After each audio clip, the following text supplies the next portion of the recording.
కాదు. కుమారునైనను కుమార్తెనైనను నాకంటే ఎక్కువగా ప్రేమించేవాడు నాకు పాత్రుడు కాడు.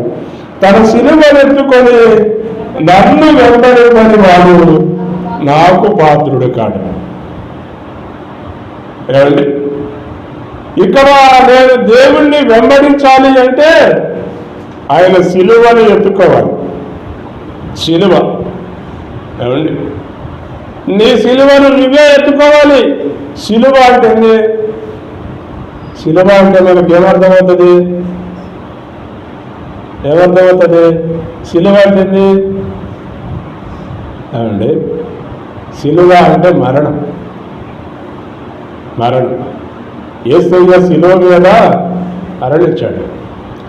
రోమా ప్రభుత్వంలో ఉన్న వాళ్ళు ఎవరినైనా సిలువేస్తే వాడు చచ్చిపోవాల్సిందే. ఏమండి, వాడు చచ్చిపోయేదాకా సిలువ మీద ఉంచుతారు. కేకలు పెట్టి చిత్రహింస అండి. అది చిత్రహింస. భూమి మీదే నరకాన్ని చూడటం అది సిలువ మరణం భయంకరమైంది.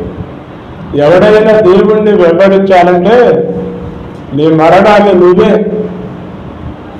నీ భుజాల మీద వేసుకొని వెంబడించాలి. అది వెంబడించటం అంటే. దేవుణ్ణి వెంబడించటం అంటే బైబిల్ పట్టుకొని ప్రార్థనకు రావటం కాదు. ఈ రోజుల్లో చాలా మందికి దేవుణ్ణి వెంబడిస్తామంటే బైబిల్ పట్టుకొని ప్రార్థనకు వస్తున్నారు. అది కాదు. దేవుణ్ణి వెంబడించటం అంటే నీ సిలువను ఎత్తుకొని దేవుణ్ణి వెంబడించాలి. కానీ ఈ రోజుల్లో ఎంతమంది ఏమండి మరణాన్ని అరిచేతుల్లో పెట్టుకుని వెంబడించే వాళ్ళు ఎంతమంది ఉంటారండి. నిన్ను కొడతామంటే, నిన్ను తిడతామంటే, నిన్ను చంపుతామంటే అసలు బైబిల్ పట్టుకుంటారా? ఏమండి, బైబిల్ కూడా పట్టుకోరు. కొన్ని రాష్ట్రాల్లో బైబిల్ పట్టుకుంటే కొడుతున్నారంట. ఏమండి, బైబిల్ పట్టుకొని నడుచుకుంటే కొడుతున్నారంట.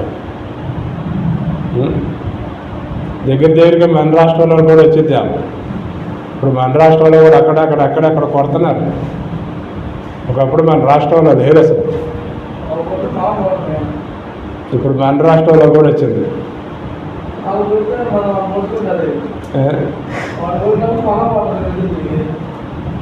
కొట్టేవాడు ఇంకా ప్రేమ ఏముంటుంది? దేవుని బిడలమైన మనం యేసయ్య ఏమండి సిలువ మీద